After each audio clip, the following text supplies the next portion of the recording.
Welcome to our press availability, and we're addressing questions today after our floor time. This is the third week of the session, and it's a short session, so while things seem to move pretty quickly, that's the nature of the session. It's pretty short.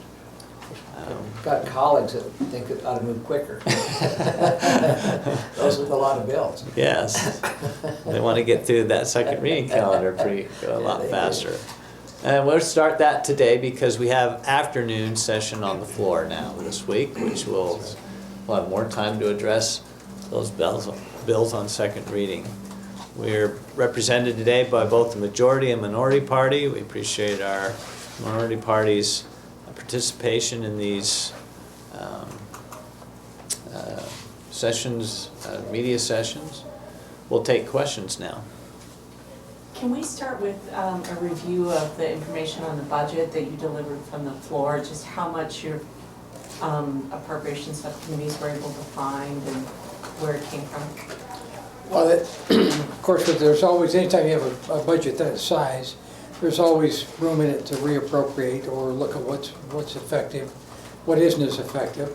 And that's where they've been finding the money. But they've been going in, and those reappropriations will probably we'll just reprioritize, and those monies will move around. And that's with all the committees. Education will be the most difficult because has the most players and is certainly the largest. But we went through a process.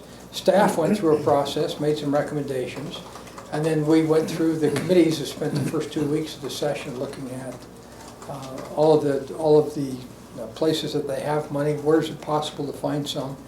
And it will be very important this year to find some.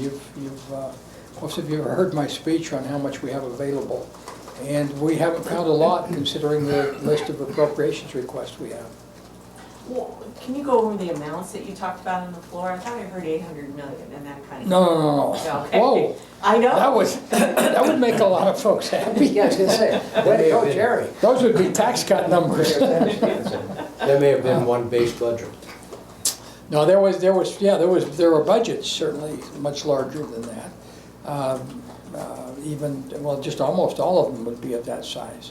But you would have to look at the general fund and also the funds that come from the federal government and so forth to get numbers that large. But you look at education, for instance, and we're talking almost $4 billion. And when you look at that comes from a lot of different sources, but mostly from our general fund and of course the education fund. A lot of money moved into education from general fund. Didn't you mention today on the floor there's about 15.1 billion, the total amount that we expended today? That's correct. 15.1 billion total, and 6.2 of that comes from general fund and education fund. I thought it was interesting in our Executive Appropriations Committee meetings last week when the committees were reporting, and we had Health, Social Services, and Healthcare Committee reporting. Senator Christensen mentioned that there's some money there that was appropriated last year for Medicaid, for example, and some of those kinds of one-time funds that, or even ongoing funds that program didn't quite start yet. There is some money that can be used for other programs, and it was interesting that Senator Stevenson, at the end of his presentation, said, well, here's, I think it was 70 million or something like that we have found that we can reprioritize, and here are a bunch of other programs that we would like to see it go to. So it seems like there are always places to reprioritize within the committees. So is that the number then, about 70 million? I think that the number, if you would want, I can walk out and grab that paper off the floor, but I think we're more in the range. I think it was 84, and then we had about, I want to say we wanted to reappropriate 30, all except 34 million of that would be reappropriated. There was, so we found roughly $30 million. Oh. $35 million. It's a good process. Well, And when you say reappropriate, is that within the same committee? Well, Or- that's what we told the committees when they started looking and scrubbing, what they found they would be able to reappropriate in the committee. The thing that we said we would move back into the executive appropriations would be money that was basically windfall, or money that they had found that really wasn't tied to a program, that was just, I mean, for instance, let me use Avenue H. Avenue H is going away, but there's $750,000 there, so that's really not the committees so we'll take that back to executive appropriations. And there are several others like that, but I will have to get better at what I'm doing before I can repeat those back to you that quickly. It's amazing how things come and go. I remember years ago with Speaker Clark, Avenue H being such a big issue before the legislature, and now, you know, it's going away. So things are in a flux and changing fairly quickly, especially in the healthcare industry. And I expect we'll probably have some more changes coming forward, but it looks like it might take a year for the Republicans back in Washington to have something to, at least that's what I read over the weekend, to replace Obamacare with. So I think we look for some more changes and more health issues to deal with before the legislature at some point, probably not this year though.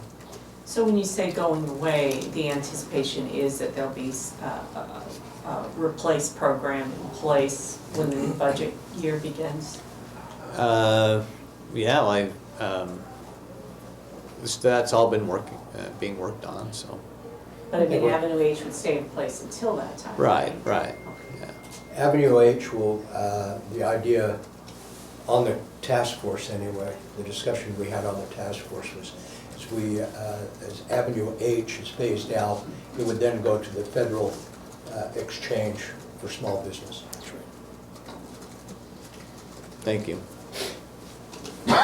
This morning in higher ed appropriations, the members heard the University of Utah Athletic Department audit, and Senator DeBackus and Senator Vickers both said that probably never should have been done.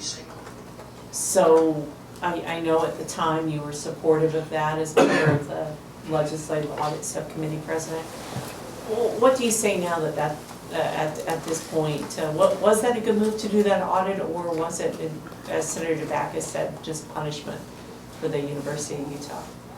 Well, there's a lot of areas in government that have not seen the auditors before, and while some may have felt that this was punishment, my purpose in voting for it was to have a look.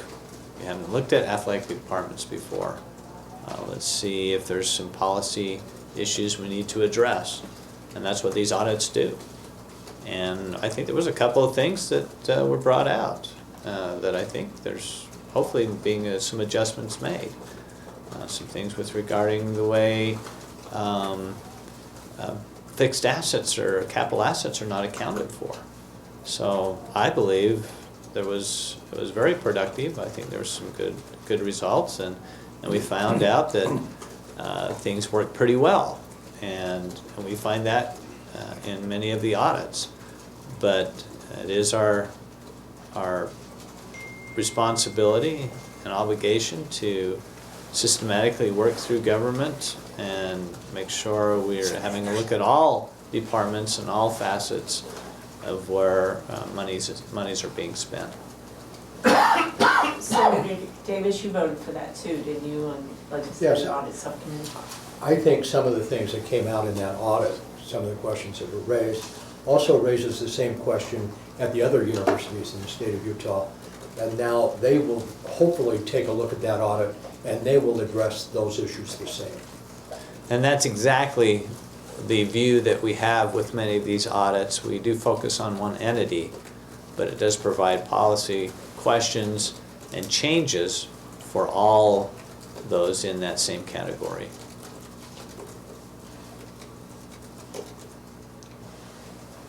Senator Henderson, anything on a on rules. I have a golden rule report. Oh, Brought some copies if anybody would like one of those. So we've got 501 bills now that have been introduced and numbered. And it looks like 19 bills total that have passed the legislature. So our committee agendas have plenty to work on now, and our bills are stacking up, so things are looking good. Looks like we got plenty to do. Yep, we do. it's this point in the session where things clog up on the second reading calendar in the Senate. And I know most of our senators are looking forward to spending more time on the floor to address those. And I remember just waiting very, very patiently for us to get to the bills down the list of ways. There's quite a list there now. 1,218, I think, is the number of bills that have been introduced. I Might think even be a according to little bit Elect more than that. Research this morning.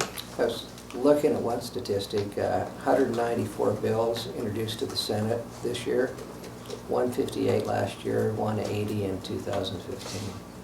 So that's amazing.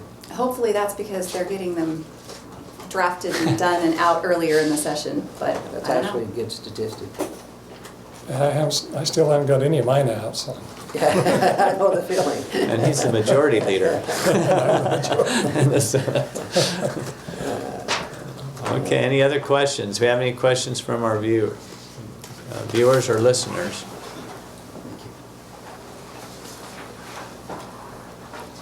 No, we do Nothing? not. Any other questions?